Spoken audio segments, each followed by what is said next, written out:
शिव महापुराण की कथा कहती है कि शिव को ढूंढने के लिए बहुत दूर हमको जाने की जरूरत नहीं पड़ती। भगवान शंकर को यदि हमें ढूंढना ही है तो एकांत में बैठकर जब हम पंचाक्षर मंत्र नमः शिवाय, षडाक्षर मंत्र ओम नमः शिवाय का जप करते हैं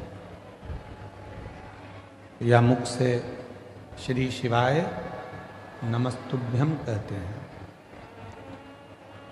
तो जितनी मौनता में, जितनी शांति में हम शिव को ढूंढने का प्रयास करते हैं, उतनी ही जल्दी शिव हमारी उन श्वासों में से हमको दर्शन जरूर देता है।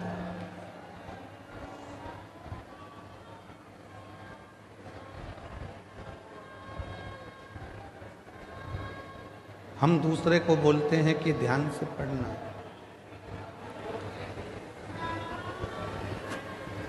हम दूसरे से बोलते हैं कि ध्यान से पढ़ाई करो, ध्यान से गाड़ी चलाना,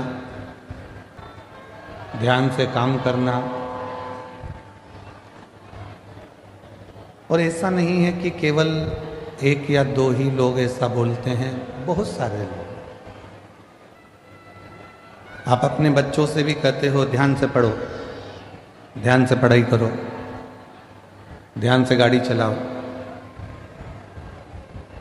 ध्यान से काम करो। पर शिव महापुराण की कथा कहती है कि पहले हम दूसरे से कह सकते हैं कि ध्यान से काम करो, ध्यान से गाड़ी चलाओ, ध्यान से पढ़ाई करो, पर शिव पुराण की कथा कहती है कि पहले अपने को भी, अपने ऊपर भी ध्यान देना जरूरी है।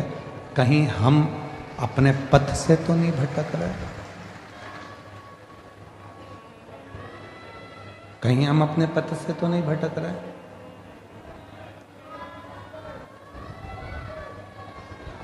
जगत को सुधारने का कार्य करते हैं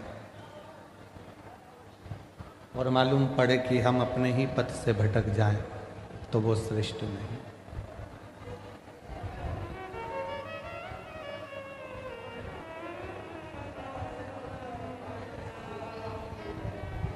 एक बहू सोचती है कि मैं मेरे घर में जाऊंगी ससुराल में तो मैं मेरे ससुराल को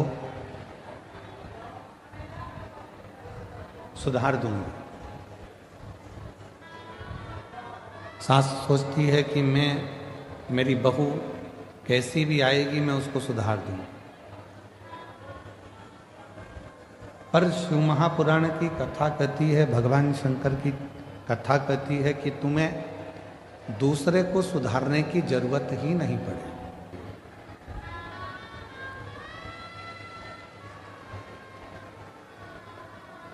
शिव महापुराण की कथा कहती है कि आपको दूसरे को सुधारने की जरूरत ही नहीं पड़े। जरूरत है हमें अपने आप को सुधारने की, जरूरत है हमें अपने आप को सुधारने की। गायत्री परिवार वाले कहते हैं हम सुधरेंगे, जम के बोलो, युग सुधरेगा। हम बदलेंगे, युग बदलेगा। अर्थात गायत्री परिवार में कहा जाता है कि हम सुधरेंगे, युग सुधरेगा, मतलब हमको सुधारना स्वयं को जरूरी है।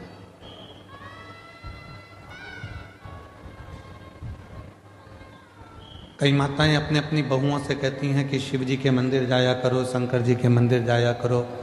कोई बेटे से कहती हैं बेटा मंदिर जाया करो, कोई पति से कहती हैं कि आप मंदिर जाया करो। पर मेरा निवेदन इस व्यासपीठ से शिव महापुराण की कथा के माध्यम से है कि पहले हम दूसरे को मंदिर जाने का कहते हैं तो सबसे पहले अपने आप को भी मंदिर जाना प्रारंभ करना पड़ेगा।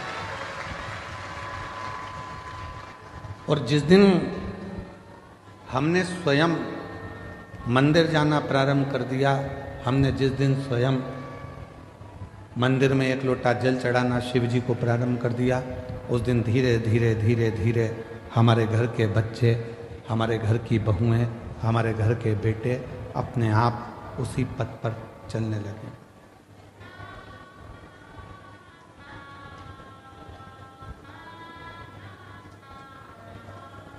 हम कहते तुम करो,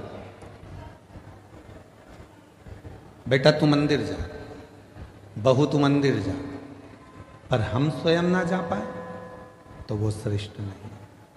हमें खुद को जाना पड़ेगा, हमको स्वयं को पहुंचना पड़ेगा। और तेरे मंदिर में आना मेरा काम है, मेरी बिगड़ी बनाना तेरा काम है। जब आप अपना पिता मानकर भगवान शिव को, कालाधिपति महाकाल को, मेरे ओघड़दानी विश्वनाथ को, मेरे कुबरेश्वर महादेव को, मेरे शंकर भगवान को अपना पिता मानकर उसके करीब में जाकर बैठोगे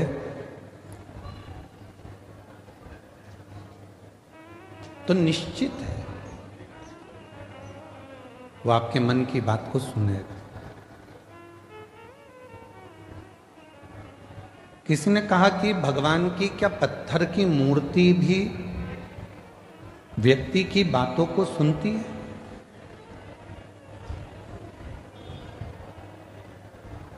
क्या पत्थर की मूर्ति हम जो कहेंगे वो सुनेगी?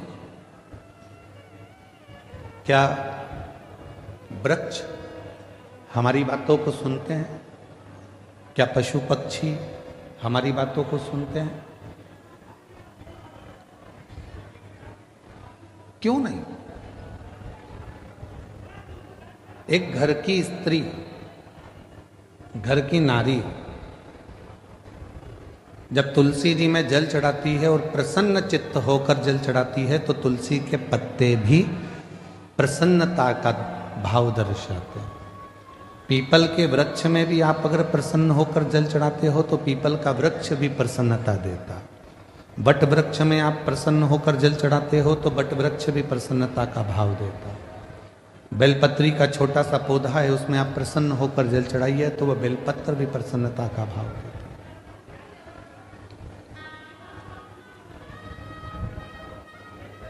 एक जीव, एक जंतु, पशु, पक्षी, वायुचर, जलचर, थलचर जितने भी हैं, चाहे वो मनुष्य हो, चाहे संसार के जितने भी जीव हों, वो सब यदि आप प्रसन्नता देते हो तो वो भी आपको प्रसन्नता जरूर प्रदान करते हैं।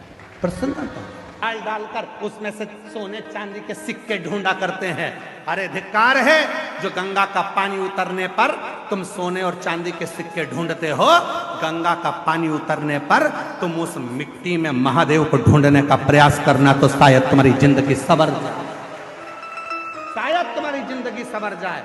शिव महापुराण की कथा कहती है, जिस तालाब का जल कम होता है, जिस कुएं का जल कम होता है, जिस नदी का जल कम होता है, जिस सरोवर का जल कम होता है, वहां की मिट्टी को लाकर जब पार्थिव लिंग का निर्माण कर कर पूजन किया जाता है तो उस नदी का जल स्तर जितना बड़ा होता है, उस नदी में जितना पानी पहले भरा होता है, उतना भंडार भोलेनाथ उसके घर में भरना चालू कर देते हैं। ये हमारा शास्त्र प्रमाण है। शिव को बनाने के लिए उसमें से मिट्टी ढूंढो, और तुम क्या ढूंढ रहे हो? चुंबक डाल के पैसा, चुंबक डाल के सिक्का, और लगे कितने हाथ में? 100, 200, 500, 1000, 2000, 1 लाख, 1.5 लाख रुपए हाथ में लगे होंगे। इससे ज्यादा क्या लगेंगे? 2 लाख लगे होंगे, इससे ज्यादा क्या लगेंगे? पर यदि उसमें से जब नदी का स्तर नीचे जा रहा था, कुएं का पानी कम हो रहा था, तालाब का पानी कम हो रहा था, जलाशय का पानी कम हो रहा था, उस समय पर वहां की मिट्टी को लाकर पार्थिव का निर्माण करते, शिवलिंग बनाकर उसकी पूजन कर कर विसर्जन कर देते, तो नदी पूर्व में जितनी भरी हुई थी उतना भंडार मेरा भोलेनाथ तेरे घर का भर देते। ये हमारा शास्त्र है। एक बार हमने ये कथा पहले कही है, तो किसी ने पूछा क्यों गुरुजी, उस मिट्टी में ऐसा क्या हो जाता है कि भगवान शंकर जितना उस नदी में पानी भराता है उतना भगवान उसका घर का भंडार भर देता है, उस नदी में ऐसा क्या हो जाता है, उसकी मिट्टी में ऐसा क्या हो जाता है। तो शिव महापुराण की कथा में आता है कृष्णेश्वर महादेव की कथा। 12 ज्योतिर्लिंग में से 12वां ज्योतिर्लिंग सुधर्म नाम के ब्राह्मण की 2 धर्म पत्नी थी, घूष्मा और सुदेहा।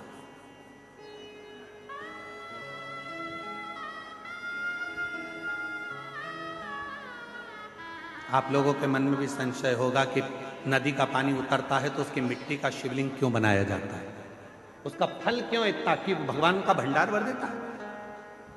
नदी, तालाब, बावड़ी, कुआं का पानी कम होता है तो उसकी मिट्टी को निकालकर उसका शिवलिंग बनाकर पूजन करने का फल क्या होता है। तो सुनो कृष्णेश्वर महादेव की कथा। सुधर्म नाम के ब्राह्मण की 2 धर्म पत्नियां थी, सुदेहा, घूष्मा, 2। सुदेहा के घर में संतान नहीं है और घूष्मा के घर में एक बेटे ने जन्म लिया। बेटे ने जन्म लिया तो सुदेहा का मुख उतर गया, मेरे गर्भ से औलाद नहीं है, और घूष्मा को औलाद हो गई।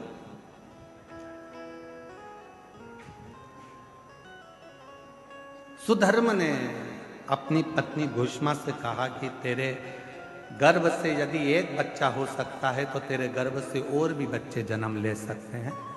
तेरा जो बेटा है इस बेटे को तू सुदेहा को दे।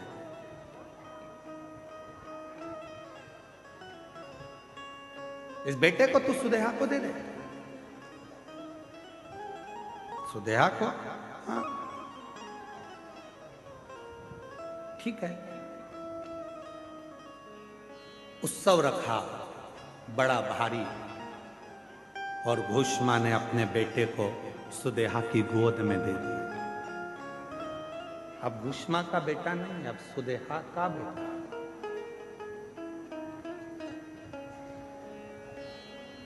सुदेहा का बेटा। धीरे धीरे बच्चे को पाल पोस कर सुदेहा ने बड़ा किया। वो बच्चा जब बड़ा हो गया उसका विवाह हो गया, बहू घर में आ गई। बहू आई तो बहू को मालूम पड़ा कि मेरी असली सास तो घूष्मा है, सुदेहा की गोद में मेरे पति को दिया गया, पर सास तो घूष्मा। अब वो सुदेहा को कम मानती है और घूष्मा को ज्यादा मानती है। घूष्मा के लिए चाय लेकर जाए, भोजन लेकर जाए, नाश्ता लेकर जाए, पाँव पड़े, सुदेहा को पूछे नहीं। सुदेहा को गुस्सा आ गया, बहू मेरी और पूछ रही घूष्मा। बेटा ही नहीं रहेगा तो बहू किस काम की। रात को सोया था बेटा, बहू गई थी मायके और बेटा सोया था। तभी सुदेहा ने अपने बेटे के तलवार से काट काट के टुकड़े कर दिए, कपड़े में बांध लिए, सिर पे पोटली रखी, तालाब में फेंक। तालाब में फेंक, एक बावड़ी में, एक तालाब में। उस टुकड़े करे हुए शरीर को जब फेंका, सुदेहा आ गई। समय निकला, तालाब का जल नीचे जा रहा था और घूष्मा उसी सरोवर की मिट्टी को लाकर उसका शिवलिंग बनाकर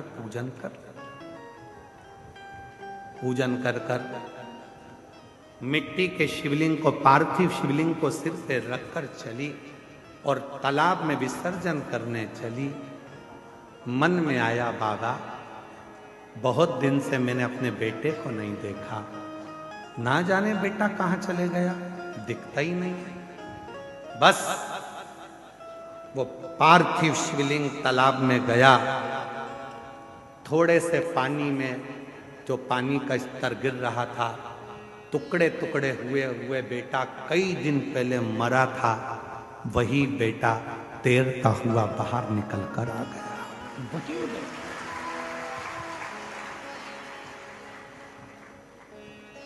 चीख पड़ी, मेरा बेटा और पानी में।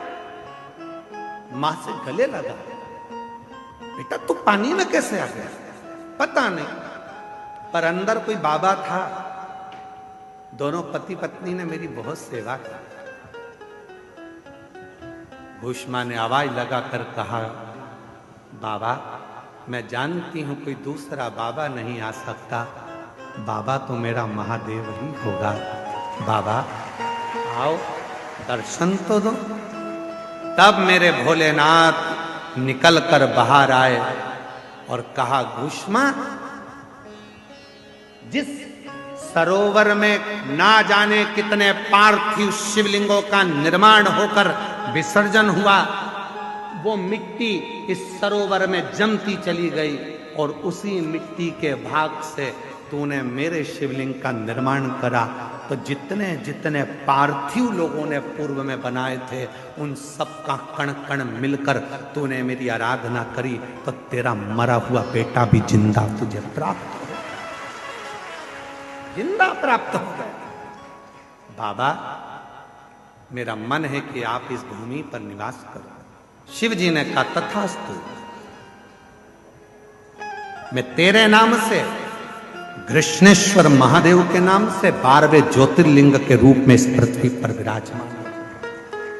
12वां ज्योतिर्लिंग का जो पूजन होता है, कृष्णेश्वर महादेव का जो पूजन होता है, कृष्णेश्वर महादेव की जो आराधना होती है, वो दुनिया के लोग जिस दिन समझ गए यहाँ जल का स्तर नदी का गिरा, गंगा जी थोड़ी खाली हुई, तुम चुंबक लेकर पहुंच गए, पैसा ढूंढने पहुंच गए, सोना ढूंढने पहुंच गए, चांदी ढूंढने पहुंच गए, नदी तालाब बावड़ी का स्तर गिरा, तुमने उसका पानी में सोना चांदी ढूंढा नहीं। जैसे ही नदी तालाब बावड़ी का पानी नीचे आए, उसकी मिट्टी को लाकर एक बार पार्थिव शिवलिंग का पूजन करो और आराधना करो। जैसे तेरी नदी का जल बढ़ता है, खूब बढ़ता है, ऐसे मेरे घर में भंडार भरना, सौभाग्य बढ़ना, संतान बढ़ना, वैभव बढ़ाना, तू कृपा करना। जैसे कृष्णेश्वर पर, भूष्मा पर तूने करुणा करी, वैसे मुझ पर कृपा करना, वो करेगा।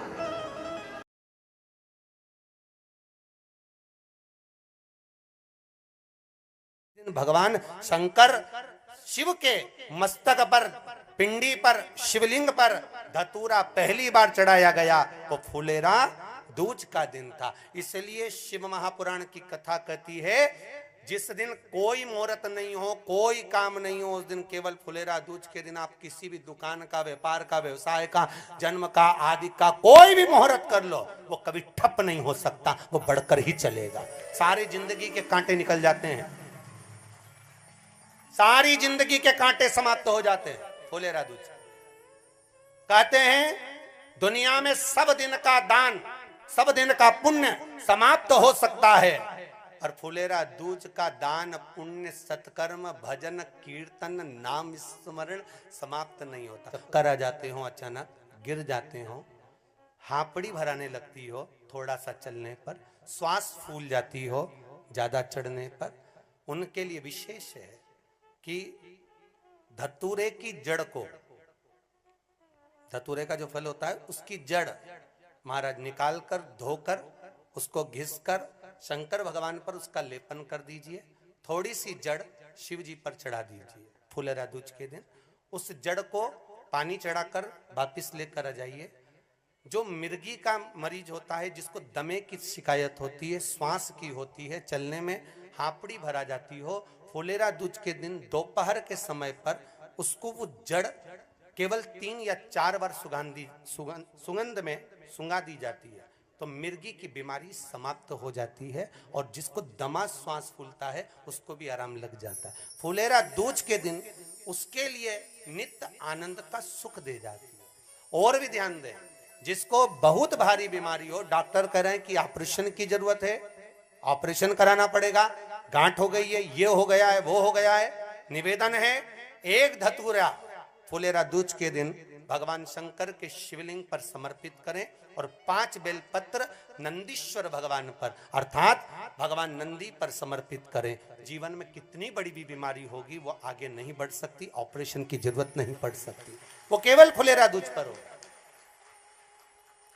केवल फुलेरा दूज के दिन, उसके सिवाय नहीं। और वो 15 मार्च को है, मौका मिला है आनंद से करो। धतूरा होता है विषैला। कैसा होता है? विषैला। बहुत विष होता है धतूरे के अंदर। पर महाराज भगवान शिव को वो समर्पित किया जाता है जैसे पार्वती जी को लगा, जब कोई साथ नहीं दे रहा, पार्वती जी को लगा जब कहीं से सुख का अनुभव नहीं हो रहा, आनंद का अनुभव नहीं हो रहा, पार्वती जी ले गई धतूरा, पार्वती मैया ले गई उस बेलपत्र को शिव को। और प्रयास करना, अगर दुख है तो एक धतूरा समर्पित कर कर एक लोटा पानी अवश्य समर्पित कर। उनके लिए भी कहूंगा जिनको शरीर में दाद हो जाती है, खाज हो जाती है या खुजलियों का क्रम हो जाता है, उनके लिए भी महाराज धतूरे का पानी, धतूरा एक लोटे में डाल दो, पानी रख दो उसमें, उसके अंदर थोड़ा सा चंदन डालकर वो पानी शिव जी को समर्पित कर दो। वही पानी को लेकर आ जाइए और कुछ देर तक शरीर में लगाकर बैठ जाइए महाराज। वो केवल फुलेरा दूध का है महाराज, उसको शरीर में लगाकर थोड़ी देर बैठ जाइए, 15-20 मिनट तक। शरीर के अंतर्गत कोई वस्त्र ना हो, उस वस्त्र को उतार कर उसको लगाकर बैठ जाओ।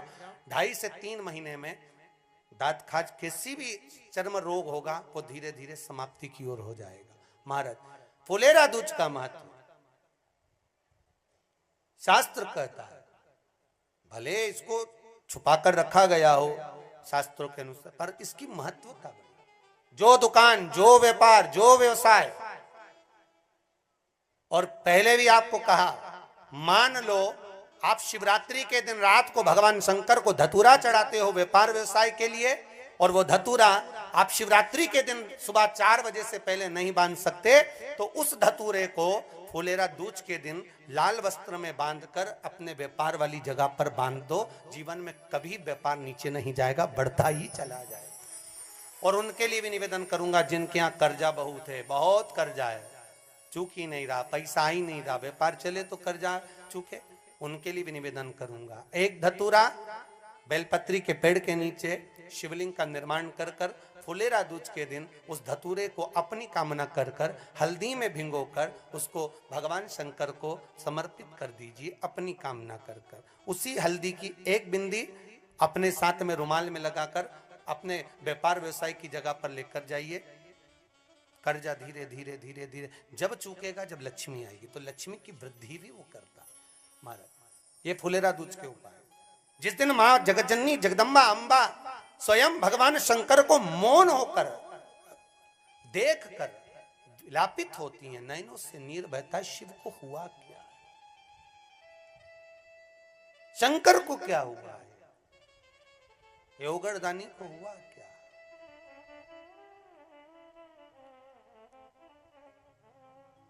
नयन जलता मैं तो बैठी थी गंगा किनारे, मैं तो बैठी थी गंगा किनारे,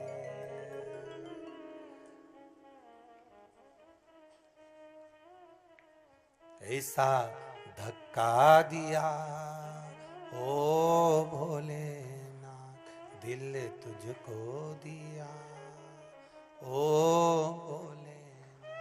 भगवान शिव ओगड़दानी, त्रिकालदर्शी, कैलाशी, अविनाशी, इस चित्तवृत्ति के मन की बात को धारण करने वाले।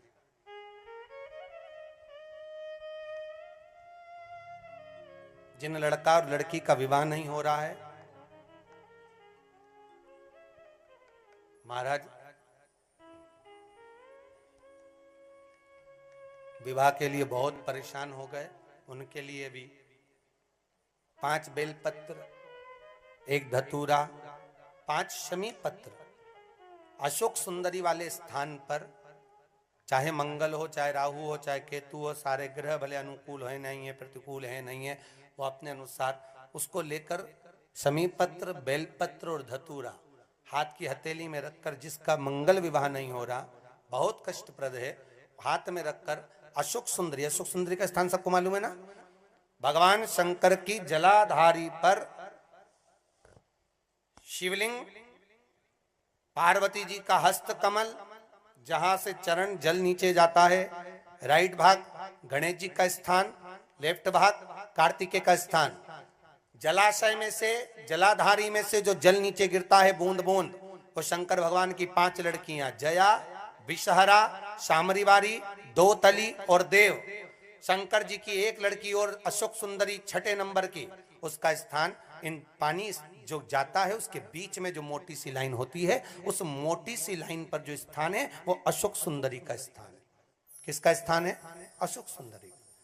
शंकर भगवान का संपूर्ण परिवार, जलाधारी माता पार्वती जी का हस्तकमल, चरण, राइट में गणेश जी, लेफ्ट में कार्तिकेय जी, बीच में अशोक सुंदरी और ऊपर से जो एक एक बूंद पानी गिरा रहा है वो है शंकर भगवान की 5 लड़कियां, जया, विषहरा, शामरीवारी, दो तली और देव।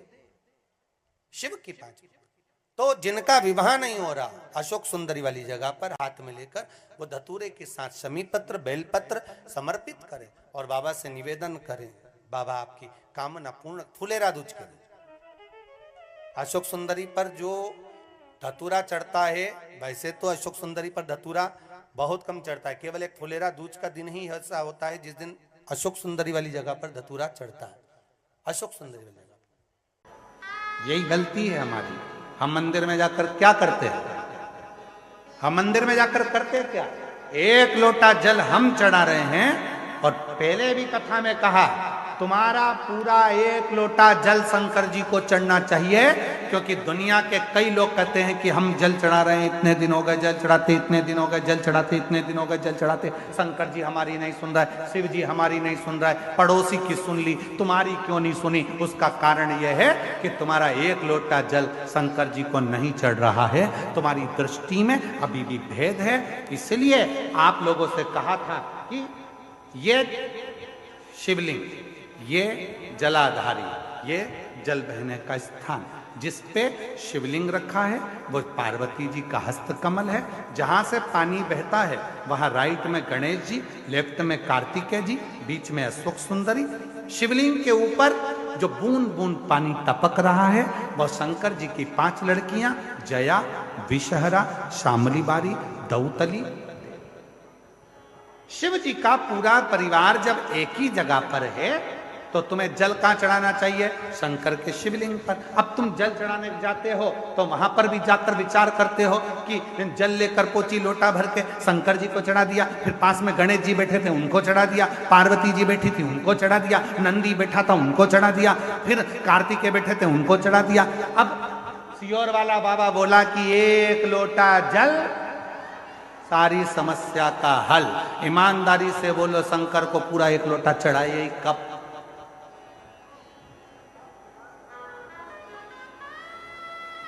वो एक लोटा जल लेकर गई थी, उसी में शंकर जी को चढ़ा दिया, उसी में गणेश जी को चढ़ा दिया, उसी में पार्वती जी को चढ़ा दिया, उसी में कार्तिकेय जी को चढ़ा दिया। वो एक लोटे जल का तुमने विभाजन कर दिया।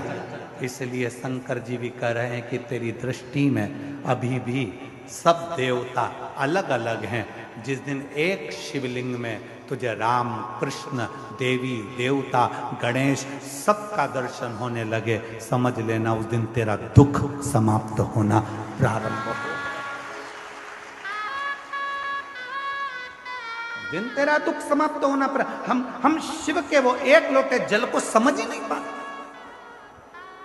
और आप में से कई लोग होंगे जो ये गलती करते होंगे, ऐसा नहीं कि नहीं करते होंगे। एक लोटा जल चढ़ाना, गणेश जी को चढ़ा दिया, पार्वती जी को चढ़ा दिया, नंदी को, वो एक लोटा जल पूरा। जब हमारे यहाँ शंकर जी के मंदिर में टूटा हुआ नारियल नहीं चढ़ता, शिव जी के मंदिर में टूटा हुआ चावल का दाना नहीं चढ़ता, शिव जी के मंदिर में टूटी हुई सामग्री नहीं चढ़ती, तो आधा लोटा जल क्या करेंगे बोले ना? पूर्ण समर्पण, पूर्ण समर्पण। और जब पूर्ण समर्पण होगा तो वो सुख अपने आप आपको मिलेगा। महाराज,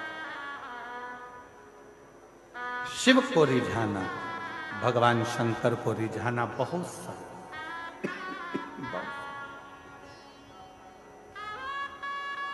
शिव को रिझाने में देरी नहीं होती। शंकर को जैसे ही जल चढ़ाया वैसे ही भोलेनाथ प्रसन्न होना प्रारंभ कर देते।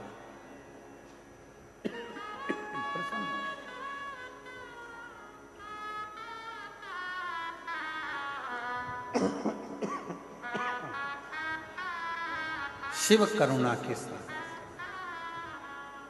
इसीलिए शिव महापुराण की कथा में भगवान शंकर की पवित्र चरित्र में वर्णन होता है। शिव को रिझाने का तरीका बिल्कुल सहज है। शिव जी को पूजन करने की विधि प्रिय है कि शिव जी को भाव प्रिय है। जम के बोलो जरा, सबकी आवाज आना चाहिए। भाव प्रिय विधि, शिव को कोई बहुत ज्यादा विद्वान हो तो वो विधि से पूजन करे, पर शंकर विधि से ज्यादा भाव से प्रसन्न, भाव से। देव महादेव भगवान शिव ओगड़दानी त्रिकालदर्शी कैलाशी अविनाशी भगवान शंकर की पवित्र कथा कह रहे हैं। भगवान शिव जी ने विभीषण को कहा, वर दिया, श्री हरि राम के रूप में तुम्हें मिलेंगे, पर तुम्हारा परिवार कुटुंब सब तुमसे छूट जाए। ठीक है,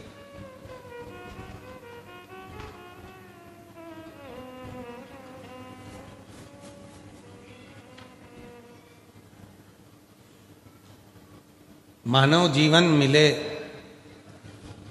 और उस मानव जीवन में अगर भगवान की भक्ति मिल जाए और उस भक्ति के बल पर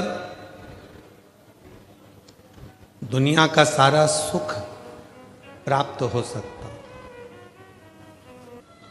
बस याद रखना कि एक अपनी जिह्वा और एक अपनी निगाह, ये दोनों कभी फिसलना नहीं चाहिए। कोई आपको गाली दे रहा है, अपशब्द कह रहा है और आपने पलट कर उसको गाली दे दी, अपशब्द कह दिया, तो ये श्रेष्ठ नहीं हो गई। उसकी जीवान फिसल गई, तो क्या हम हमारी जीवान भी फिसलें? ये श्रेष्ठ नहीं है।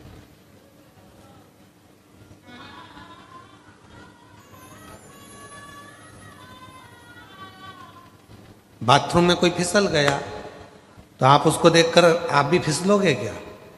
अरे बोलो तो जम के। कोई रोड पे चलते चलते फिसल गया तो क्या उसको देखकर आप फिसलोगे? संभलोगे।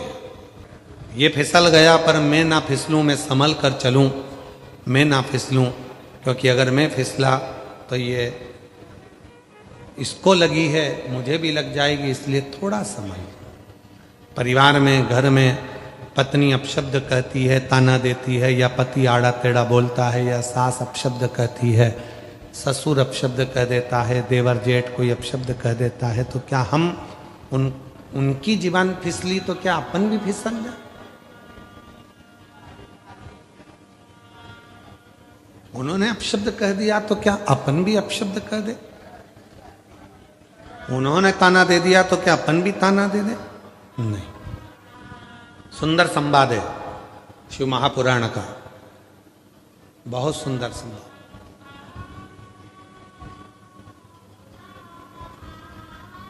दक्ष प्रजापति की पुत्री हैं मां सती। दक्ष कौन? जिनके पास में कोई वैभव की कमी नहीं है, जो सब चीज में दक्ष हैं। विद्या में, धन में, वैभव में, सत्ता में, कुर्सी में, प्रतिष्ठा में, यश में, सब में वो दक्ष है।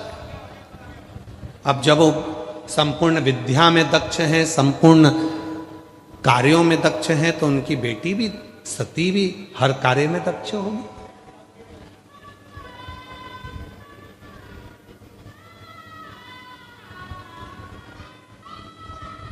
दक्ष प्रजापति को लोग सम्मान देते थे, सत्कार करते थे, देवता उनका आदर करते थे, क्योंकि उनके अंदर विद्वत्ता थी।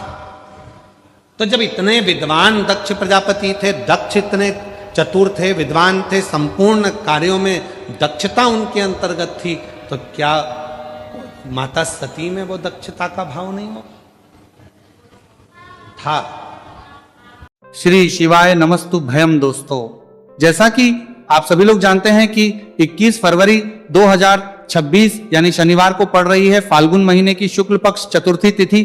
और दोस्तों ये वह तिथि जो फाल्गुन महीने में पड़ने वाली सबसे बड़ी तिथि है, क्योंकि ये शनिवार के दिन पड़ रही है और हमारे हिंदू धर्म में इसका बहुत ही बड़ा और विशेष महत्व होता है।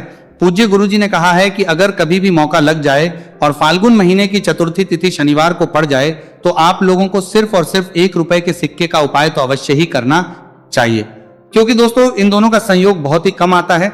इसी के साथ दोस्तों गुरु जी ने कहा है कि जब भी फाल्गुन महीने का शनिवार चतुर्थी तिथि पड़े तो आप लोगों को सिर्फ और सिर्फ 1 रुपए के सिक्के वाला उपाय तो अवश्य करना चाहिए। यह उपाय इतना खास है कि अगर आपने सही मुहूर्त पर सही क्रिया अनुसार 1 रुपए के सिक्के वाला उपाय कर लिया, जो प्राचीन काल के समय का महा उपाय है, तो मान के चलिए दोस्तों माता लक्ष्मी जी के आशीर्वाद से आपके जीवन का कितना ही बड़ा दुख क्यों ना हो, उससे आपको मुक्ति मिलती है। जाएगी आपकी कोई भी मनोकामना हो, मान लीजिए आप नौकरी की तैयारी कर रहे थे, आपकी नौकरी लग जाएगी, आपका बंद पड़ा व्यापार चल पड़ेगा, जिस बीमारी से आप बहुत दिनों से परेशान थे उस बीमारी से आपको मुक्ति मिल जाएगी, आपके जीवन में धन आना शुरू हो जाएगा, आपके जीवन में धन आने के सभी रास्ते खुल जाएंगे और मान के चलिए दोस्तों फिर आपको किसी भी प्रकार की परेशानी का सामना नहीं करना पड़ेगा। इसीलिए दोस्तों इस दिन आप लोगों को इस वाले उपाय को जरूर कर लेना है। भले ही अपने पूरे साल भर इस उपाय को ना किया हो, पर अगर आपने इस फाल्गुन महीने में पड़ने वाले शनिवार चतुर्थी तिथि के दिन अगर इस वाले उपाय को कर लिया तो आपको इस उपाय को करने का वो फल मिलेगा जिसकी आपने कभी कल्पना भी नहीं करी होगी। इसीलिए आप लोग इस 1 रुपए के सिक्के वाले उपाय को एक बार जरूर करने का लेना, ताकि आप लोगों के हाथ से यह सुनहरा मौका ना जा सके और आपको इस उपाय को करने का फल मिल सके। दोस्तों ये उपाय पंडित जी ने अपनी अभी की ही शिव महापुराण की कथा में बताया है, जो इस आज हम आपको बहुत अच्छे से समझाने वाले हैं इस वीडियो को देखने के लिए। बात इस उपाय को समझने के लिए आपको कोई और दूसरी वीडियो को देखने की जरूरत नहीं पड़ेगी। तो दोस्तों इस उपाय को आपको कैसे करना है, कब करना है, कहां पर करना है और उपाय को करते समय आपको किन किन गलतियों को नहीं करना है और आपको किन किन बातों का ध्यान रखना है, ये सारी जानकारी हम आपको इस वीडियो में देंगे। तो चलिए दोस्तों वीडियो में आगे बढ़ते हैं, लेकिन उससे पहले अगर आप भी चाहते हैं कि माता रानी का आप पर सदैव बना रहे तो वीडियो को लाइक करें, चैनल को सब्सक्राइब करें और कमेंट बॉक्स में जय माता लक्ष्मी जरूर लिखें और अपने फायदे के लिए, अपनी गरीबी दूर करने के लिए इस वीडियो को पूरा देखकर जाना, तभी आपको लाभ की प्राप्ति होगी। यदि आज आपने वीडियो को बीच बीच में से देखा, काट कर देखा, तो जीवन में आपको कभी सफलता हासिल भी नहीं होगी। देखिए भक्तों, यह दिन इतना खास होता है, इतना महत्वपूर्ण होता है। देखा गया है कभी कभी बड़े बड़े त्योहार और पाठ अनुष्ठान से जो मनोकामना पूर्ण नहीं होती है, वह 21 फरवरी शनिवार चतुर्थी तिथि के दिन मात्र एक छोटे से उपाय को करने से ही आपकी सारी मनोकामना पूर्ण हो जाती है। और बहुत सारे लोगों ने इस उपाय को किया भी है और उनको इस उपाय को करने का फल भी जरूर मिला है। अगर आप लोग भी इस उपाय को 21 फरवरी शनिवार चतुर्थी तिथि के दिन करना चाहते हैं तो आप इस उपाय को पहले अच्छे से समझ लेना, सुन लेना, उसके बाद करना। आपको इस उपाय का फल जरूर मिलेगा और इस उपाय को करने से आपके चाहे किसी भी तरह की परेशानी, दुख और समस्या क्यों ना चल रही हो, आपको उसका कारण भी नहीं पता है कि गुरुजी ये समस्या मेरे जीवन में किस कारण से चल रही है, तो उसका कुछ भी कारण हो सकता है। जैसे पितृदोष हो सकता है, गरीबी दोष हो सकता है, शनि दोष हो सकता है, या फिर किसी भी तरह का मंगल दोष भी हो सकता है, और भी बहुत तरह के दोष होते हैं, कुछ भी हो सकता है। पर आपको इस उपाय को करने के लिए अपने दोष को पता लगाने की भी जरूरत नहीं है। बस आपको 21 फरवरी फाल्गुन महीने में पड़ने वाले शनिवार चतुर्थी तिथि के दिन इस 1 रुपए के सिक्के वाला उपाय को आप लोगों को कर लेना है और इस उपाय को घर में ही करना है। तो दोस्तों अब हम समझते हैं इस वाले उपाय को हमें करना किस समय है। तो सबसे पहली बात दोस्तों हम समझते हैं कि ये 1 रुपए के सिक्के वाला जो उपाय है, ये उपाय करना किसको है। तो देखिए यहाँ पर सीधी सी बात है कि ये 1 रुपए के सिक्के वाला उपाय जो उपाय है, ये उपाय किस लिए किया जा रहा है। सीधी सी बात है, ये उपाय मनोकामना को पूर्ण करने के लिए किया जा रहा है, या फिर आपके जीवन में जो गरीबी, दुख और परेशानियां हैं उनको दूर करने की किया जा रहा है, या आपका कोई बड़ा काम है जो कि कई वर्षों से नहीं हो पा रहा है, आप उसके लिए इस उपाय को कर सकते हो। तो सीधी सी बात यह है कि आप अपनी किसी भी तरह की मनोकामना के लिए इस 1 रुपए के सिक्के वाले उपाय को कर सकते हो। तो यह उपाय वह व्यक्ति कर सकता है जिस व्यक्ति को अपनी किसी भी तरह की मनोकामना भगवान शिव जी और शनिदेव महाराज से पूर्ण करवानी हो। और अगर कोई भी माताएं, बहनें अपने घर की सुख और शांति के लिए, घर में धन समृद्धि को बढ़ाने के लिए रुपए के सिक्के वाला उपाय करना चाहती है, तो घर की जो बड़ी माताएं बहनें होंगी वह इस 1 रुपए के सिक्के वाला उपाय को विशेष रूप से करें, क्योंकि माताएं बहनें घर की लक्ष्मी होती है और जब घर की लक्ष्मी 1 रुपए के सिक्के वाला उपाय करती है तो उसका फल ही बहुत जल्दी मिल जाता है और बहुत बड़ा होकर मिलता है। अथवा इसको कोई भी व्यक्ति कर सकता है, इसमें कोई दिक्कत वाली बात नहीं है, चाहे वो बड़ा हो, चाहे वो छोटा हो, चाहे वो बच्चा ही क्यों ना हो। जिस व्यक्ति को, जिस माता ये 1 रुपए के सिक्के वाला उपाय अच्छे से समझ आ गया, वो व्यक्ति इस 1 रुपए के सिक्के वाला उपाय को 21 फरवरी शनिवार चतुर्थी तिथि के दिन जरूर करें, क्योंकि उसको इस उपाय को फल बहुत ही जल्दी मिल जाएगा। क्योंकि 21 फरवरी शनिवार चतुर्थी तिथि के दिन भगवान शिव जी और शनिदेव महाराज बहुत आसानी से प्रसन्न हो जाते हैं। तो अब हम समझते हैं कि इस 1 रुपए के सिक्के वाला उपाय को आपको करना कैसे है और इस उपाय को करने का जो समय है वो क्या है। तो दोस्तों 21 फरवरी शनिवार चतुर्थी तिथि के दिन किए जाने वाले यह 1 रुपए के सिक्के वाला जो उपाय है, यह मुख्य रूप से सुबह का समय होगा, प्रातः काल का समय होगा। किस समय होगा? सुबह का समय होगा। बस आपको कोशिश यही करनी है कि सुबह के समय हम इस 1 रुपए के सिक्के वाला जो उपाय को कर लें। पर किसी कारणवश अगर आप सुबह को इस उपाय को न कर पाओ, आपको कहीं काम जाना हो या किसी और काम की वजह से आप उपाय को न कर पाओ, तो आपके फिर दूसरा और अंतिम मौका रहेगा, जो कि शाम के समय का रहेगा, प्रदोष काल का रहेगा। अब दोस्तों प्रदोष काल का समय भी बहुत ही लोगों के मन में सवाल खड़ा हो जाता है कि दोस्तों ये प्रदोष काल का समय होता कब है, कितने बजे से लेकर कितने बजे ये समय होता है, ताकि हमें उपाय करने का समय पता लग जाए। तो हम आपको बता दें, प्रदोष काल का जो एक समय होता है, शाम का समय, वो होता है शाम के 6 बजे से लेकर शाम के 7 बजे के बीच का। इस समय के बीच में आप उपाय को करेंगे तो आपको उस उपाय का जरूर फल मिलेगा। तो के 6 बजे से लेकर शाम के 8 बजे के बीच में आप लोग इस 1 रुपए के सिक्के वाला जो उपाय को कर सकते हो, क्योंकि 21 फरवरी शनिवार चतुर्थी तिथि का दिन है। ये दिन बहुत ही कम आता है पूरे साल भर में, सिर्फ एक बार, इसीलिए जब आपको मौका मिल जाए, जब आप इस उपाय को जरूर कर लेना। 21 फरवरी शनिवार चतुर्थी तिथि के दिन बस कोशिश यही करना कि समय के थोड़ा अंतर्गत ही कर लो। पर किसी कारणवश अगर आप इस उपाय को ना कर पाओ तो फिर आप थोड़ा देरी से भी कर सकते हो, उपाय का फल जरूर मिलेगा। पूज्य गुरु जी ने कहा कि जब भी 21 फरवरी शनिवार चतुर्थी तिथि का दिन पड़े तो आपको सिर्फ 1 रुपए के सिक्के वाला उपाय करना है। इससे आपके जीवन में अगर धन वैभव की समस्या चल रही है, अगर आप रुपए पैसों के लिए बहुत ज्यादा परेशान रहते हैं, आर्थिक तंगी चल रही है, कई बार आप प्रयास बहुत करते हैं, मेहनत बहुत करते हैं, लेकिन आपको धन हासिल नहीं हो पाता है, आप मेहनत करने के बावजूद भी सफल नहीं हो पाते, आप अपने व्यापार में असफल हो जाते हैं, नौकरी करने के प्रयास में असफल हो जाते हैं, किसी भी कार्य में अगर आप असफल हो रहे हो या फिर आपको धन हानि हो रही हो, तो गुरुजी ने कहा कि आपको ये छोटा सा उपाय इस 21 फरवरी शनिवार चतुर्थी तिथि के दिन जरूर करना चाहिए। तो चलिए भक्तों, जानते हैं इस विशेष उपाय के बारे में। लेकिन उससे पहले एक प्रार्थना, अगर आप इस चैनल पर नए हैं तो आप इस वीडियो को लाइक करें, चैनल को सब्सक्राइब करें और कमेंट बॉक्स में आप अपनी राशि या अपना नाम जरूर डाल दें, क्योंकि हम राशि जुड़ा भाग्य भी बताते हैं और भाग्य में चल रही परेशानियों को दूर करने के लिए वह आसान से आसान उपाय भी बताते हैं। देखिए भक्तों, आज का वीडियो बहुत ही खास होने वाला है, क्योंकि 21 फरवरी शनिवार के दिन किए जाने वाले 3 विशेष उपाय आज आपको इस वीडियो में बताए जाएंगे। यह उपाय आप अपनी समस्या के अनुसार कर सकते हैं। इन उपायों में आपको धन हासिल के उपाय बताए जाएंगे, आपकी मनोकामना पूर्ति के उपाय बताए जाएंगे। किसी भी तरह के संकट चल रहे हैं, समस्याएं चल रही, तो उनको दूर करने के उपाय बताए जाएंगे। चलिए जानते हैं पूज्य गुरु जी द्वारा बताए गए सबसे पहले और सबसे खास उपाय के बारे में। इस उपाय के लिए आपको सबसे पहले जरूरत पड़ेगी 1 रुपए के सिक्के की।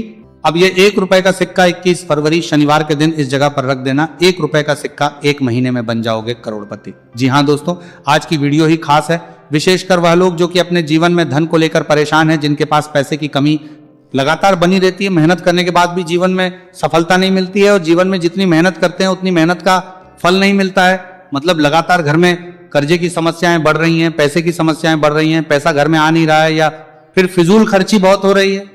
तो 1 रुपए से उपाय करके आप भी अपने जीवन से करीबी को हमेशा के लिए दूर कर सकते हैं। निर्धनता कभी लौट कर नहीं आएगी और मां लक्ष्मी की कृपा आपके ऊपर बरसती रहेगी।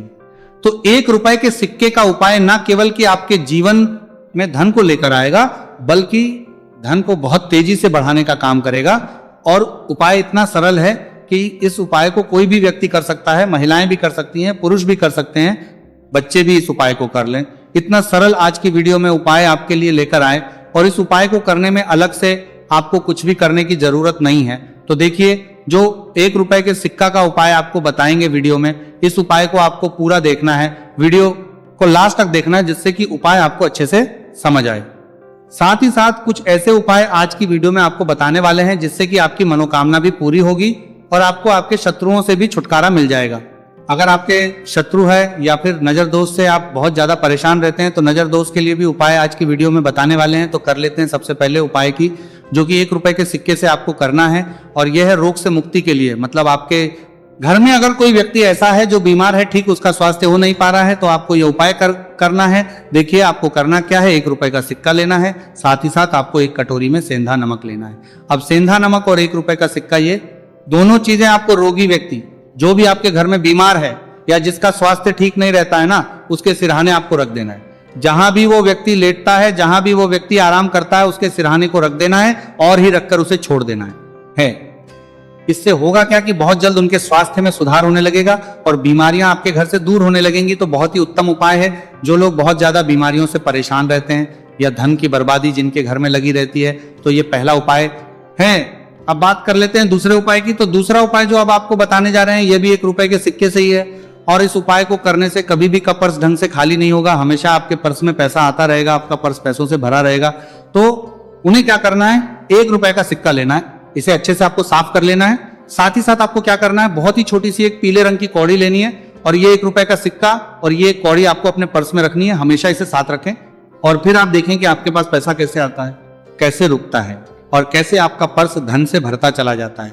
बहुत ही उत्तम उपाय है। जो लोग कहते हैं कि पैसा पर्स में आता नहीं, पैसा पर्स में रुकता नहीं, या फिर हमारे भाग्य में ही शायद गरीबी निर्धनता लिखी है, तो जो लोग धन को लेकर बहुत ज्यादा परेशान हैं, वो लोग इस उपाय को जरूर से करें। तो 1 रुपए के सिक्के का बहुत ही उत्तम उपाय है, जो आगे हम आपको बताएंगे, लेकिन उससे उपाय बता देते हैं। नजर दोष को और अपने शत्रुओं को कैसे दूर करना है। देखिए, नजर अगर किसी व्यक्ति को लग जाए, उसके पैसे को लग जाए, तो अच्छा खासा घर बर्बाद हो जाता है।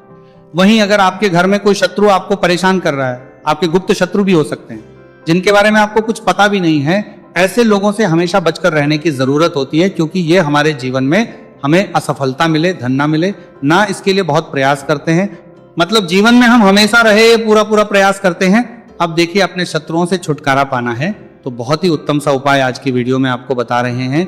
ये उपाय आप कर लीजिए, नजर दोष भी दूर होगी और शत्रु जो, उनसे भी छुटकारा मिल जाएगा। आपको क्या करना है कि 4 फूल वाली लौंग लेनी है, और 4 फूल वाली लौंग एक कपूर के साथ आपको अपने घर में किसी भी जगह पर जला देना है। किस दिन इस उपाय को करेंगे? इस उपाय को आप 21 फरवरी शनिवार के दिन कर सकते हैं। शनिवार के दिन कर लेते हैं तो बहुत उत्तम है।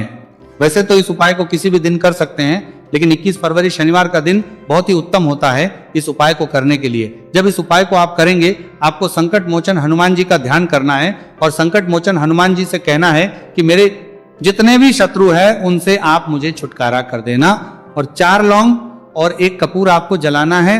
बाद में जो लौंग और कपूर होगी, जब वो जल जाएगी, उसे किसी भी पौधे में आपको डाल देना।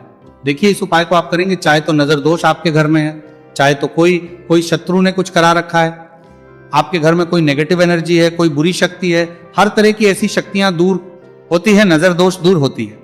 वास्तु दोष घर से दूर होता है, और आपके पैसे को नजर लगी है तो वो भी दूर हो जाएगी, आपको नजर लगी है वो भी दूर हो जाएगी। बहुत ही उत्तम उपाय है लौंग और कपूर का, क्योंकि लौंग विशेषकर शत्रुओं से छुटकारा पाने के लिए, दोष को करने के लिए बहुत उत्तम होती है। तो लौंग का बहुत ही रामबाण उपाय है।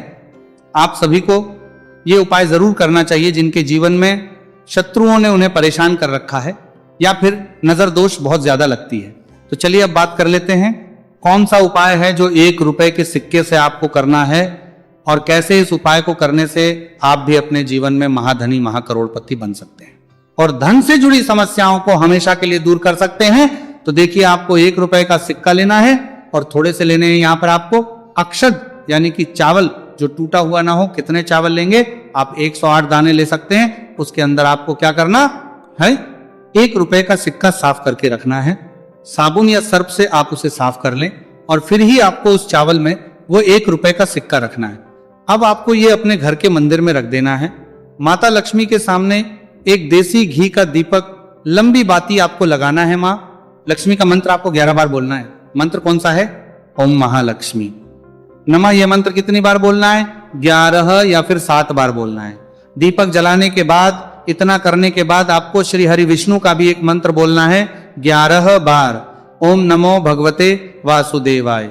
अब आपको मां लक्ष्मी श्री हरि विष्णु से कहना है कि आप मेरे घर में आइए और हमेशा मेरे ही घर में रहिए, अपनी कृपा मुझ पे रखना, इतनी कृपा मुझ पे कर देना। इतना कहने के बाद आपको क्या करना है कि इस तरह से पूजा जब आप कर लेंगे, अगले दिन वह चावल यानी कि वह अक्षर और 1 रुपए का सिक्का उठाना है, एक लाल रंग के कपड़े में इसे रखना है, छोटी सी पोटली बनानी है और धन रखने वाले स्थान पर, मतलब जहां भी आप अपना पैसा रखते हैं, जहां से आप पैसे का लेन देन करते हैं, एक पैसा ऐसी जगह हम रखते हैं जहां से हम पैसे को जल्दी नहीं निकालते हैं, एक पैसा हम अपने घर में ऐसी जगह पर रखते हैं जहां से हम उस पैसे को हर दिन प्रतिदिन निकालते रहते हैं, और फिर हैं जहां से हम पैसे को खर्च करते हैं, बस उसी स्थान आपको उस पोटली को रख देना है और इसको ऐसे ही आप रखे रहने देंगे। इतना उपाय कर लीजिए, फिर देखिए आपके जीवन में कैसे पैसा आता है, कैसे पैसा बढ़ता है और कैसे पैसे की यानी धन की वर्षा आपके घर में होती है। साथ ही साथ मनोकामना पूरी अगर आपको करनी है तो मां लक्ष्मी को आपको प्रतिदिन कम से कम 11 दिन तक एक लाल फूल अर्पित करना है और उनसे अपनी मनोकामना है, बड़ी से बड़ी विश, बड़ी से बड़ी इच्छा भी आपकी पूरी हो जाती है। जब इस उपाय को आप करते हैं, बहुत ही उत्तम और बहुत ही विशेष ये उपाय है, जरूर से आप इस उपाय को करें। चलिए भक्तों, अब अगले उपाय की बात करें। अगर आप कोर्ट कचहरी से जुड़े किसी मामले में बुरी तरह से फंसे हैं और उससे पीछा छुड़ाना चाहते हैं, तो शनिवार के दिन थोड़ी सी उड़द की दाल लेकर पीपल के पेड़ के पास जमीन में दबा दें और पीपल के पेड़ के सामने दोनों हाथ जोड़कर अपनी परेशानी से छुटकारा पाने के लिए प्रार्थना करें। अगर आप अपने घर की सुख समृद्धि बनाए रखना चाहते हैं तो उसके लिए शनिवार के दिन एक लोटा जल में थोड़े से काले तिल मिलाकर पीपल की जड़ में डाल दें और प्रार्थना करते हुए पीपल के पेड़ की 5 परिक्रमा करें। आज के दिन ऐसा करने से आपके घर की सुख समृद्धि बनी रहेगी। शनिवार के दिन व्रत रखना बहुत लाभकारी माना जाता है। इस दिन पीपल की विशेष पूजा की जाती है। दोस्तों, शनिदेव को करने के लिए शनिवार दिन शाम को पीपल के पेड़ के नीचे जल चढ़ाकर तिल के तेल का दीपक जलाना चाहिए। इससे शनिदेव बहुत प्रसन्न होते हैं। प्रत्येक शनिवार बस इस प्रकार आप पीपल की पूजा कर ले, चमत्कार फिर आप खुद महसूस करेंगे। शनिवार के दिन कौवे को रोटी खिलाने से शनिदेव प्रसन्न होते हैं, इसीलिए शनिवार को कौवे को खाना जरूर खिलाएं। इससे आपकी बड़ी समस्याओं का समाधान हो जाता है, जीवन में आ रही परेशानियां अपने आप खत्म हो जाती है। शनिवार को गरीब जरूरतमंद लोगों को दान करना बहुत लाभकारी माना जाता है। शनिवार के दिन गरीब लोगों को काला छाता, कंबल, उड़द, शनि चालीसा, काला तेल, जूता, चप्पल आदि का दान करें। इन वस्तुओं के दान से शनिदेव काफी प्रसन्न होते हैं और भक्तों के सारे दुखों को दूर करते हैं। शनिवार के दिन दान का विशेष महत्व माना गया है। दोस्तों, आपको ये वीडियो कैसा लगा हमें कमेंट में जरूर बताएं। अगर आप माता लक्ष्मी के सच्चे भक्त हैं, आप माता लक्ष्मी का प्यार, आशीर्वाद पाना चाहते हैं, तो जल्दी से वीडियो को लाइक करके चैनल को सब्सक्राइब करें और कमेंट बॉक्स में जय मां लक्ष्मी जरूर लिखें, जिससे अगली आने वाली वीडियो आप तक पहुंच सके। धन्यवाद दोस्तों, फिर मिलेंगे कल अगली नई वीडियो के साथ। एक भक्त है जिसका नाम है सुंदर। 5 वर्ष की आयु है। तमिल की पुराण में इसका वर्णन है। 63, 63 शिव संतों में इनकी गिनती है। सुंदर नाम है। माँ के साथ में शिव मंदिर जाते हैं, शिव मंदिर में जल चढ़ाते हैं। नहीं नहा पाया, स्नान नहीं कर पाया। बच्चा है, माँ ले गई मंदिर में, चलो जल चढ़ाना, चलो। बच्चा पहुंच गया माँ के साथ में जल चढ़ाने के लिए शिवालय में, शंकर के मंदिर में जल चढ़ा।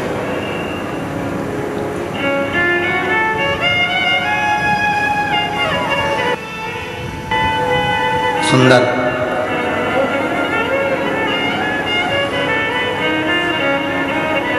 नियम बन गया उसका कि मेरे को मंदिर जाना है, मुझे मंदिर जाना है। नियम। माँ, आप सुंदर को लेकर मंदिर जाती नहीं, आप सुंदर माँ को लेकर मंदिर जाते हैं।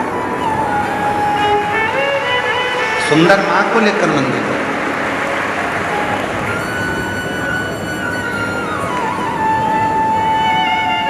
यहाँ बॉम्बे के एक जजमान परिवार बैठे हुए हैं, दोनों पति पत्नी, जो अभी कथा के रात्रि को जब हम आए थे डबरा से, तब वो मिलने के लिए कक्ष में भी आए थे और कुबरेश्वर बाबा के शिवलिंग अधिक के लिए उनका कहाँ बैठे हैं दोनों? खड़े हो तो खड़े हो जा दो। ये दोनों ऐसे यजमान हैं कि इनके बेटा मुंबई में जॉब करता है और बेटा कहकर भेजता है, मम्मा तुम सियोर वाले बाबा की कथा में यजमान नहीं बनी इस बार, चलो जाओ। 3 साल से लगातार ऐसा कोई तीर्थ नहीं छोड़ रहा बेटा, और माँ बाप को, और खुद भी आता है 1 दिन के लिए, फ्लाइट से आता है, रुकता है और कथा श्रवण कर चला। मैं धन्यवाद देता हूँ आपके पुत्र को भी, बहुओं को भी, बच्चों को भी। बेटे बचपन में माँ बाप अपने बच्चों को मंदिर तक लेकर जाते हैं, बचपन में माँ बाप अपने बच्चों की परवरिश करते हैं, उसको पालते हैं, रखते हैं, संभालते हैं, सारा विद्या, शिक्षा, चिकित्सा सब देते हैं। एक दिन बच्चों के मन में भी वो भाव आना चाहिए कि मेरी माँ का मन है, मेरी माँ का मन है। एक बार उससे कुबेरेश्वर धाम जाना है, मेरी माँ का मन है, उसे कुबेरेश्वर धाम जाना है। और जिस दिन बेटा अपनी माँ से कह दे, माँ चल मैं तेरी फ्लाइट कराता हूँ, मैं तेरी टिकट कराता हूँ, मैं तेरी ट्रेन कराता हूँ, मैं तेरे लिए गाड़ी कर हम हमेशा यहाँ वहाँ जाते हैं, अब की बार चल तेरे बाबा कुबेर भंडारी के दरवाजे पर, तेरे गुरु के पास में जिसकी कथा तू निरंतर श्रवण करती है, उस कुबेरेश्वर बाबा के दरवाजे पर तुझे लेकर चलता हूँ। माँ की सबसे बड़ी गिफ्ट, आज के जमाने की माता की सबसे बड़ी गिफ्ट, पूरे भारत की जितनी माँ हैं उनको गिफ्ट में अगर कुछ चाहिए तो वो बोल नहीं सकती, और ईमानदारी से कहता हूँ पूरे विश्व की माँ अगर गिफ्ट में चाहती है तो एक बार कुबेरेश्वर धाम आना चाहती है। एक बार मुझे मेरे बाबा के यहाँ ले चल, एक बार मुझे कुबेर भंडारी के दरवाजे पर ले चल, उसकी धरा पर मुझे लेटना है, उसकी धरा पर मुझे सोना है, उसकी धरा की मिट्टी को मुझे अपने शरीर पर लगाना है, जो 12 ज्योतिर्लिंग का बीच में है, उसकी धरा पर मैं चली जाऊंगी तो मुझ में 12 ज्योतिर्लिंग के बल अपने आप आ जाएगा। हर माँ, हर बेटी, हर स्त्री, हर पुरुष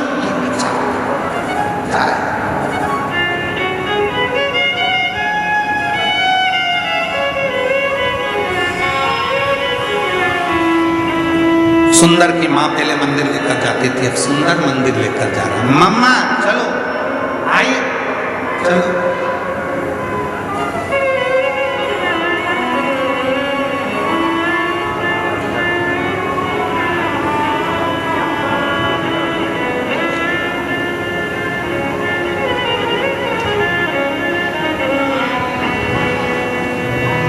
और चले, धीरे धीरे सुंदर बड़े हो गए।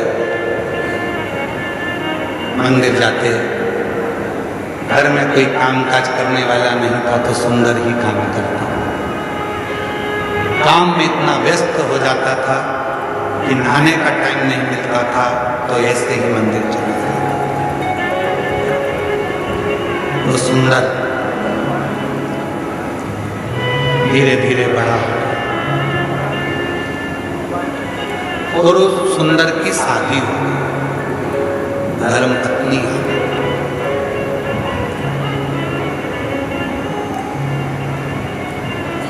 धर्म पत्नी आई, 3-4 दिन मंदिर नहीं गया। 4 दिन के बाद, आज नहाने के बाद स्नान करा, स्नान करके मंदिर गया तो शंकर भगवान का शिवलिंग ही मंदिर से गायब हो गया। शिव जी का शिवलिंग उस मंदिर से गायब था, शिवलिंग नहीं दिखा। सुंदर ने मंदिर के लोगों से पूछा, यहाँ भोलेनाथ जी थे, कहाँ चले गए? उस शिवलिंग का नाम भी लिखा था, हम थोड़ा ध्यान में नहीं आ रहा है इसलिए हम उस शिवलिंग का नाम नहीं बोल पा रहे। उस मंदिर का भी नाम लिखा था, मंदिर में से शिवलिंग गायब हो गया।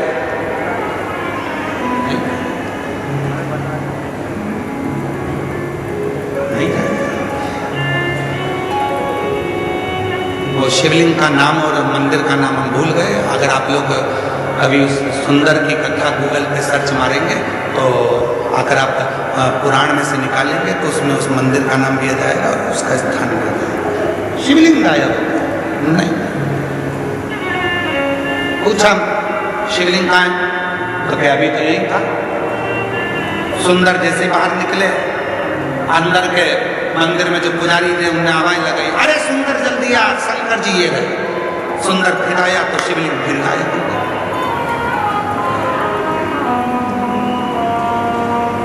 सुंदर ने कहा कहाँ है शिवलिंग? गायब। फिर गया, फिर शिवलिंग आया, फिर गया, फिर शिवलिंग आया।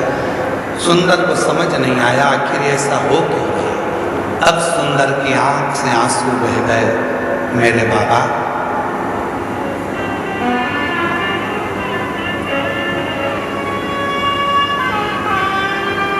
मेरी शादी हो गई इसलिए क्या तुम रूठ गए?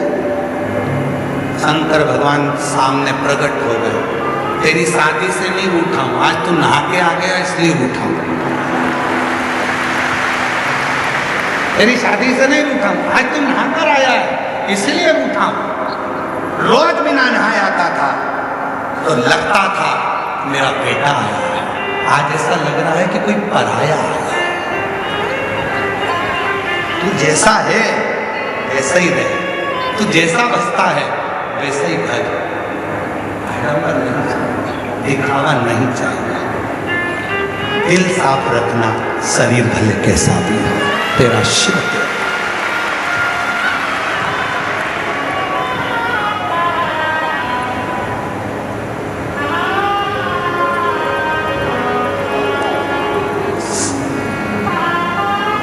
अब रोज बिना नहाए जा रहा है। एक दिन शिव जी ने फिर उसको रोक लिया,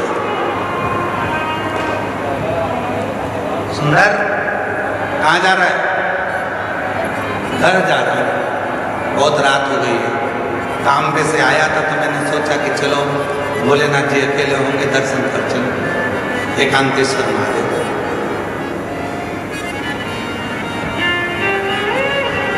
सुंदर का my best friend Shiv Shankar को बहुत सुंदर दोस्त बना दिया। एक दिन शिव जी ने पूछा, क्यों रे सुंदर, मैं ज्यादा अच्छा लगता हूं कि तेरी पत्नी ज्यादा अच्छी लगती है? सुंदर टेंशन में पड़ गया, सुंदर टेंशन में पड़ गए। घर गए, सुंदर बीमार पड़ गए, बीमार हो गए, चिंता पड़ गई, टेंशन पड़ गई। क्या उत्तर दे?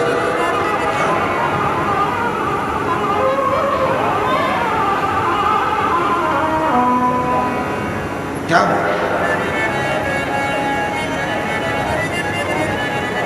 शिव जी को लगा बहुत दिन से आया नहीं। बाबा भोलेनाथ सुंदर के पास गए, सुंदर क्या शरीर बना रखा है, क्या हो गया तेरे को? आपने प्रश्न किया था कि मैं सुंदर लगता हूं, मैं अच्छा लगता हूं कि धर्म पत्नी अच्छी लगती है? मेरे महादेव, आप मेरे हृदय में, रोमावली में, श्वासों में रमण करते हो। शादी तो मैंने की ही नहीं है, ठीक है। मेरे हृदय में जो तुम्हारा निवास है तो विवाह भी तो तुम्हारा ही हुआ है, मेरा तो कुछ है ही नहीं।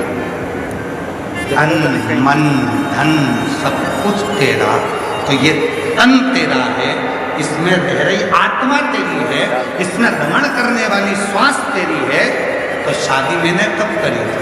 सुंदर ने कहा, विवाह मेरा नहीं, विवाह तुम्हारा हुआ है, इसलिए परिवार भी तुम्हारा है, घर भी तुम्हारा है, जायदाद भी तुम्हारी है, धर्म पत्नी भी तुम्हारी है और बच्चे भी तुम्हारे हैं, इसलिए संभालना भी तुम्हें, मुझे नहीं। और जिस दिन संसार के लोगों को ये लगने लगेगा कि केवल कहने से कि तुम्हें बहुत स्नेह करता हूँ, प्यार करता हूँ, प्रेम करता हूँ, ये केवल शब्दों में नहीं होना चाहिए, शब्दों में नहीं।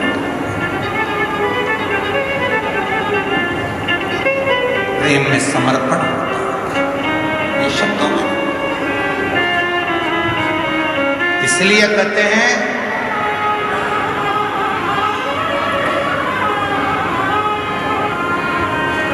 पैर फिसलेंगे चल जाएगा,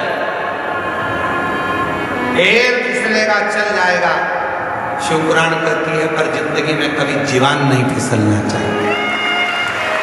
जीवान फिसली वो नहीं चाहिए, पैर फिसल गए चलेगा पर जीवान ना फिसले। भगवान जब समृद्धि देता है, वैभव देता है, संपदा देता है, दौलत देता है, धन देता है, प्रतिष्ठा देता है, तो व्यक्ति की जीवान फिसलने लगती है। तू मुझे जानता नहीं है, तू मुझे क्या मानता, मेरी वहाँ पहचान, मेरी वहाँ पहचान, मेरे पास इतना धन, इतना वैभव, इतनी प्रतिष्ठा, सब इसलिए उसका दिया उसने। अभी एक सीरियल देख रहे थे आर्य जी, तो किसी ने हमको बताया कि गुरुजी 14 फरवरी को कोई सा डे था और तुम लोगों को ज़्यादा स्मरण में, हमको भी है पर हम बोलना नहीं चाहते। एक सीरियल दिखाया था, उसमें एक छोरा उसको कुछ फूल देने गया, उसने उसको लात मारी तो वो शिव जी के मंदिर में पहुंच गया। ऐसा वो छोटा सा सीरियल था। हमने देखा कि उस सीरियल में उन्होंने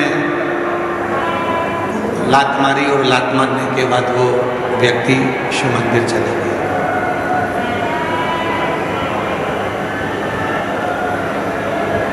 शिव कथा कर रही है, भगवान देवादिदेव महादेव का चरित्र कह रहा है, भगवान शंकर की कथा कर रहे हैं कि दूसरा कोई व्यक्ति हमको लात मारे तब हम शिव जी के पास में जाए, ये ठीक नहीं है। शिव महापुराण की कथा कहती है कि इस मन को शंकर से ऐसा जोड़ लो कि किसी की सामर्थ्यता ना हो तुम्हें लात मारने की, किसी की सामर्थ्य।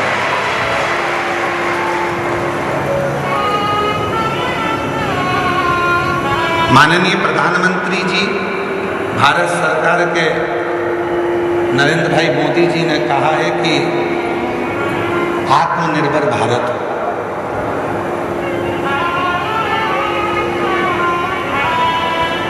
क्यों कहा आत्मनिर्भर भारत का? क्यों कहा आत्मनिर्भर भारत के लिए? आत्मनिर्भर भारत के लिए इसलिए कहा कि वो भी जानते हैं जब हम अपना खुद का कोई कार्य करेंगे, खुद की फैक्ट्री डालेंगे, खुद का कोई कार्य करेंगे, तो किसी दूसरे देश की हिम्मत नहीं होगी हमको ठोकर मारने की, बल्कि हम उनको ठोकर मार देंगे। स्वयं निर्माण करें,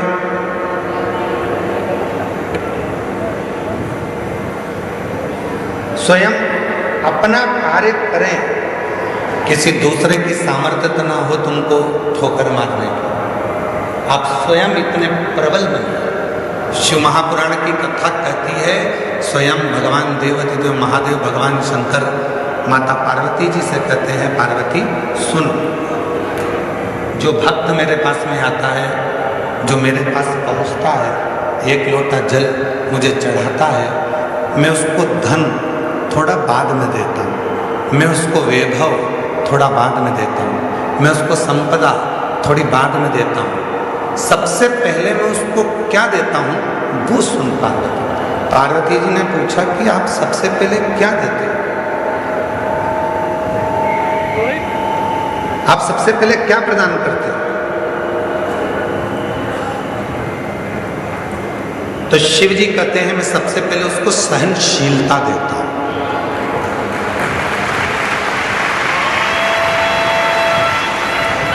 आज के जमाने में व्यक्ति के पास सहनशीलता नहीं है, कोई किसी की सुनता ही नहीं है। आज के व्यक्ति के पास सहनशीलता खत्म हो गई। हमने पहले भी कथा में कहा था, आज फिर कहते हैं, पहले भी हम कथा में बोले थे, आज फिर कहते हैं। बहू कहती है मैं किसी की नहीं सुनूंगी, सास कहती है मैं किसी की नहीं सुनूंगी, बाप कहता है मैं किसी की नहीं सुनूंगा, बेटा कहता है मैं किसी की नहीं सुनूंगा, भाई कहता है मैं किसी की नहीं सुनूंगा, रिश्तेदार कहते हैं हम किसी की नहीं सुनेंगे। तो सुनेगा कौन? सियोर वाला महाराज सुनेगा कौन? मतलब सहनशीलता खत्म, सहनशीलता पूरी की पूरी चलेगी, सहनशीलता समाप्त। आज सहनशीलता नहीं, शिव कथा कर रही है, भगवान शंकर का चरित्र कह रहा है, शिव महापुराण की कथा कर रही है। पार्वती जो मेरे पास में आता है, पार्वती जो मेरे पास पहुंचता है, पार्वती मैं उसको धन देता हूं पर दूंगा थोड़ा रुक कर, वैभव दूंगा थोड़ा रुक कर, संपदा दूंगा थोड़ा रुक कर, कुर्सी दूंगा थोड़ा रुक कर, प्रतिष्ठा दूंगा थोड़ा रुक कर, पर सबसे पहले मैं उसको देता हूं सहनशीलता। क्यों? क्योंकि जब व्यक्ति को मैं धन देता हूं, व्यक्ति को जब मैं वैभव देता हूं, व्यक्ति को जब मैं सत्ता देता हूं, व्यक्ति को जब मैं संपदा देता हूं, जब वो उन्नति की सीढ़ी पर चढ़ना प्रारंभ करता है, तब लोग उसको ताने देना प्रारंभ करते हैं। उस समय पर उसको सहनशीलता की जरूरत पड़ती है, सहन करने शंभु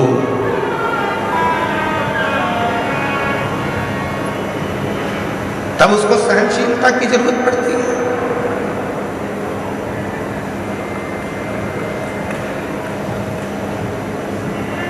धन दे दिया मैंने और उससे सहन ही नहीं हुआ। कई लोग ऐसे भी हैं जिनको ज्यादा दिख जाता है तो हार्ट अटैक आ जाता है। कई लोगों को हमने देखा मीडिया में भी और अन्य न्यूज़ चैनलों पर, कोई व्यक्ति एक विधायक जी चुनाव लड़े और चुनाव लड़े, जीत गए, इतनी खुशी हो गई, इतनी खुशी हो गई कि सीट पे बैठे बैठे ही निपट गए, सहन नहीं हो पाए।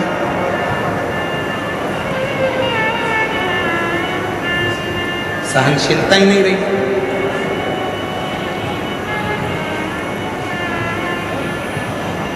शिव कहते हैं पार्वती में सबसे पहले सहनशीलता देते हैं। आप जब शिव जी के मंदिर जाना चालू करेंगे, भगवान शंकर के मंदिर में जाना चालू करेंगे, शिव जी को एक लोटा जल चढ़ाना प्रारंभ करेंगे, तो शंकर भगवान सबसे पहले आपको सहनशीलता देंगे। तू मेरे मंदिर में आएगी, झाड़ू लगाएगी, पोछा लगाएगी, साफ करेगी, दुनिया के लोग तुझे ताना देंगे, आड़ा टेढ़ा कहेंगे, अपशब्द कहेंगे, तुझे सहन करना आना चाहिए।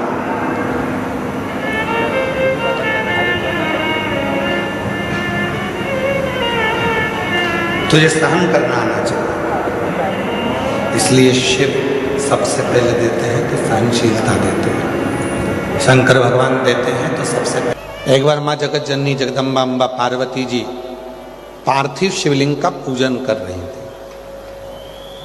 थोड़ा समझिएगा, 15 फरवरी 2026 महाशिवरात्रि है। इस बात को थोड़ा सा ध्यान दीजिएगा, बहुत सावधानी से। पार्वती जी पार्थिव शिवलिंग का पूजन कर रही हैं।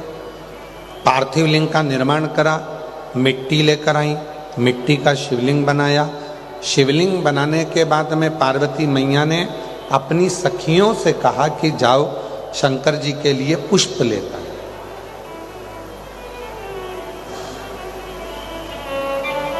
सखियां गईं, 2 सखी थी, दोनों चली गई। ढूंढते ढूंढते उनको पुष्प नहीं मिला। कभी कभी भगवान देवाधिदेव महादेव खुद ऐसी लीला करते हैं कि अपने भक्त की परीक्षा लेते हैं।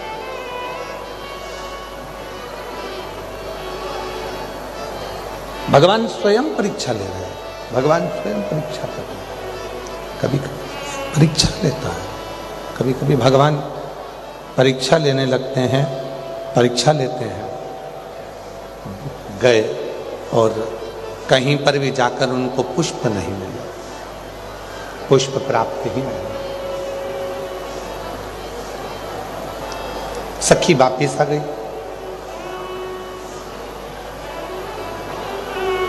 पार्वती जी ने पूछा, क्यों? मैंने तुझे पुष्प लेने के लिए भेजा था, तुझे मिले नहीं।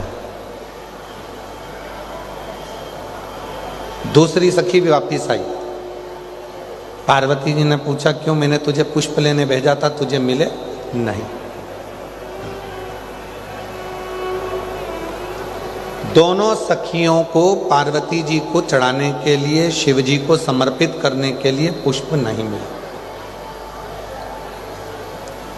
तब माता पार्वती जी ने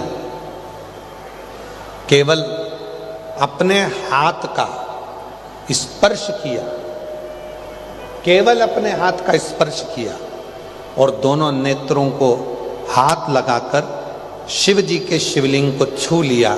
इतने में भगवान शंकर प्रसन्न हो गए, प्रकट हो गए शिव सामने। अब क्या दिया? पार्वती जी को पुष्प नहीं मिले, उन्होंने पुष्प नहीं चढ़ाया, तो पार्वती जी ने क्या प्रदान कर दिया? शिवलिंग को हाथ लगाकर, अपने नेत्रों को हाथ लगाकर शिवलिंग को छू लिया। मतलब, हे भोले बाबा, आज मेरे पास चढ़ाने के लिए पुष्प नहीं है, पर ये नेत्र रूपी पुष्प मैं आपको समर्पित कर रही हूं। ये नेत्र आपके हैं।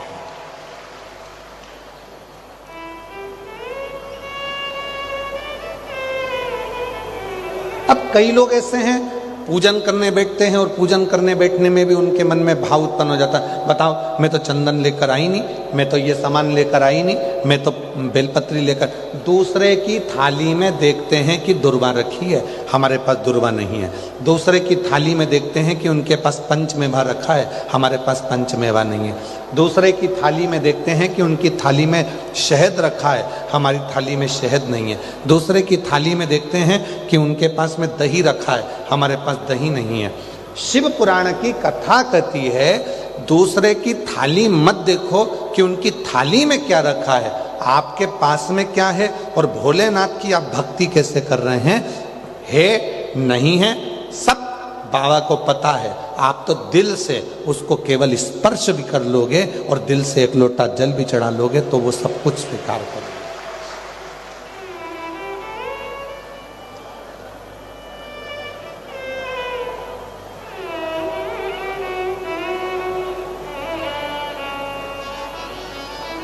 कई लोग कहते हैं, गुरुजी,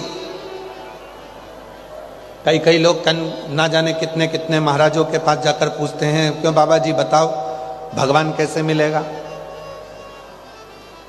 अब महाराज जी को ही नहीं मालूम, उनको ही आज तक नहीं मिला। क्यों? क्योंकि वो परमात्मा को ढूंढने के लिए निकले हैं।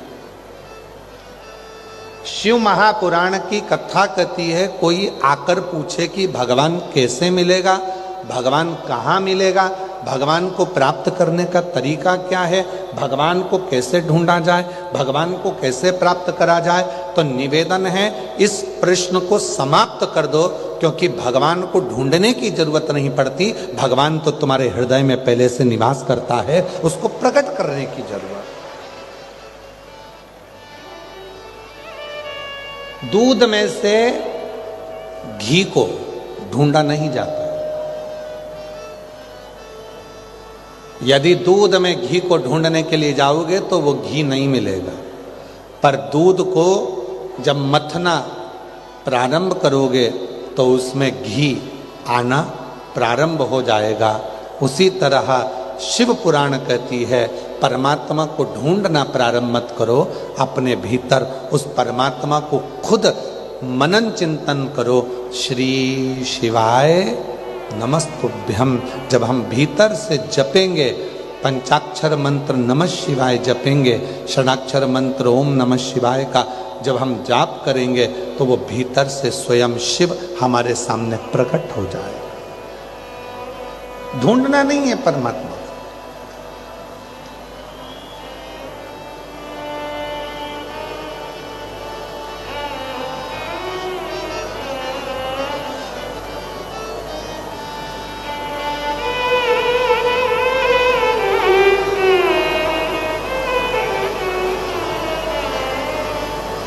महाराज, कंकर कंकर में शंकर बसा हुआ। शिव तत्व की प्राप्ति के लिए बहुत ज्यादा किसी दिखावे की या किसी आडंबर की जरूरत नहीं होती।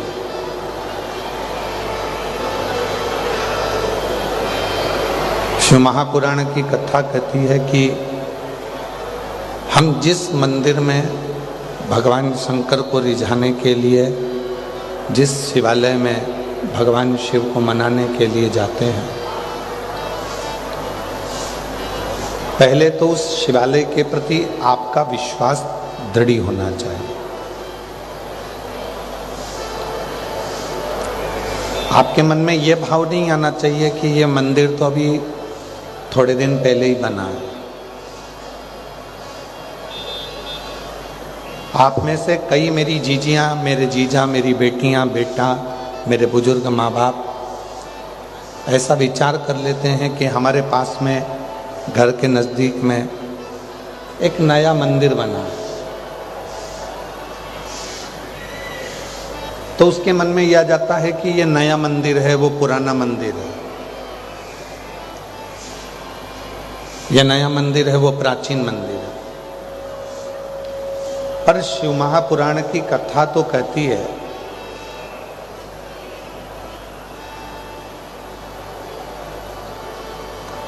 कि मनुष्य तो मनुष्य है ना। कई लोग कह देते हैं ये पुराना मंदिर है, ये नया मंदिर है, ये प्राचीन मंदिर है, ये नया मंदिर है।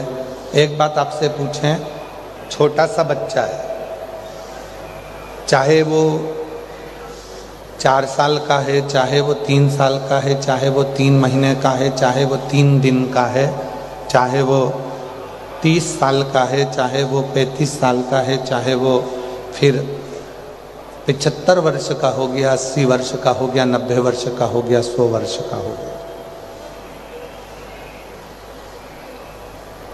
यदि किसी व्यक्ति ने उस व्यक्ति को त्राण दिया, कोई परेशानी दी, कोई कष्ट दिया, तो सजा तो वही की वही है जो 10 साल के बच्चे की है, वो 25 साल के व्यक्ति की है, 3 महीने के बच्चे की है, चाहे वो 90 साल के व्यक्ति की है। तुमने अगर उस बच्चे को कष्ट दिया है, चाहे वो 3 महीने का है, 6 महीने का है, 6 साल का है, 12 साल का है, 18 साल का है, 25 साल का है, कोई 50 साल का है, कोई 100 साल का है, उसको अगर तुमने कष्ट दिया है तो आपको सजा उतनी ही भोगना पड़ेगी। उसी तरह नए मंदिर में चाहे भगवान शंकर बैठे हों, चाहे प्राचीन पुराने मंदिर में भगवान शंकर बैठे हों, आप किसी भी मंदिर में जाकर 1 लोटा जल चढ़ाओगे, फल उतना ही प्राप्त होगा जितना 12 ज्योतिर्लिंग में जल चढ़ाने से प्राप्त होगा। फल उतना ही मिलना, फल वैसा की वैसे ही प्राप्त होगा।